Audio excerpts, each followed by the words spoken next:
Okay, in this video, I'd like to talk to you about rolling stock a little bit. And many of you probably wonder how I can get such long trains to run on this small layout, because it is relatively small, and the corners are 28-inch on the inside and 30-inch minimum radius on the outside. So relatively speaking, it is a small layout with tight corners.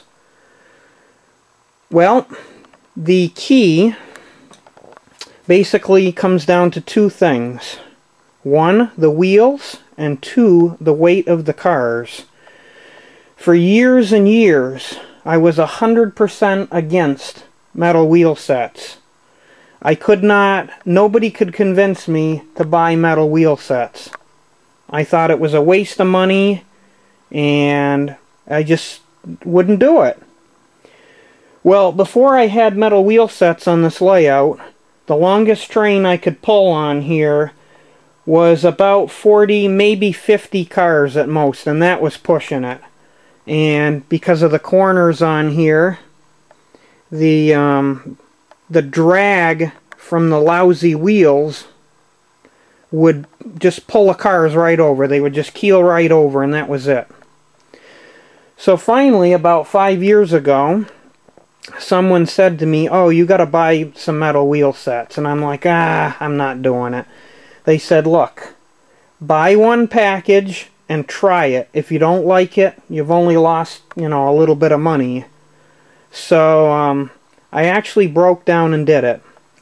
So I came home and I changed out the wheels on one car, like one of these right here, and I rolled it down my tracks. And I was pleasantly surprised, and I was convinced that metal wheels were the way to go. Now I'm going to do a demonstration to show you.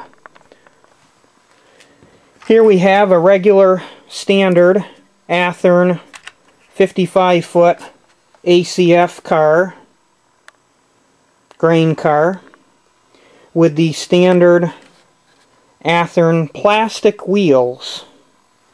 And we're going to do a little roll test. I'm going to set it up here on the rails. And before I do this, I need to make sure all our switches are in the right place here so we don't have a derailment. Hold that thought a second. Okay, switches are good, so let's have a little roll test here and see how it goes.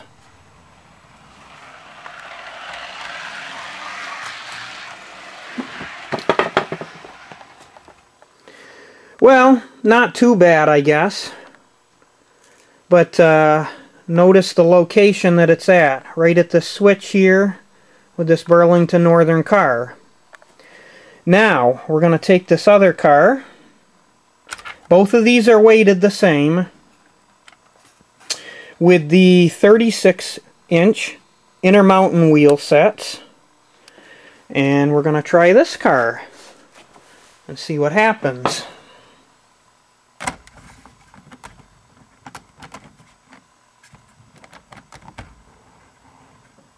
Okay, on the track, same location. Let's see where it goes.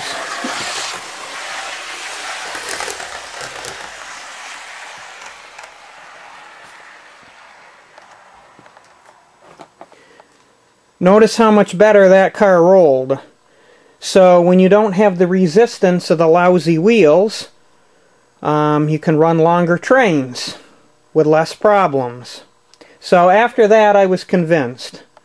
So I changed my wheels. Some cars will even roll all the way over to here. I've had a few do that. It all depends. Now, there is a problem. The new Athearn kits, although they just announced a month ago that they were no longer going to make kits, but you'll still be able to find them in stores.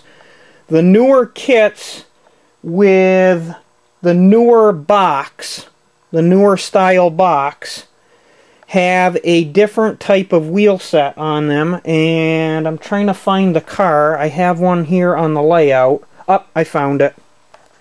It's this one down here. this car right here. These are plastic wheels on this car, but they actually roll good. So I did not change them out. And the problem is, with these different the trucks, you cannot put an intermountain wheel on them because they will not spin right. So let's give this one a roll test just to show you. Again, this is the newer kits within the last couple of years. And this is the plastic wheels, which is why I decided to keep it on there. Wow, it's going to hit this car. And you can't put intermountains on those trucks anyway. So rather than retruck it, it rolls good. That's all I care about. I don't care if they're plastic or metal, as long as they roll decent. And that does roll good. So there you have it.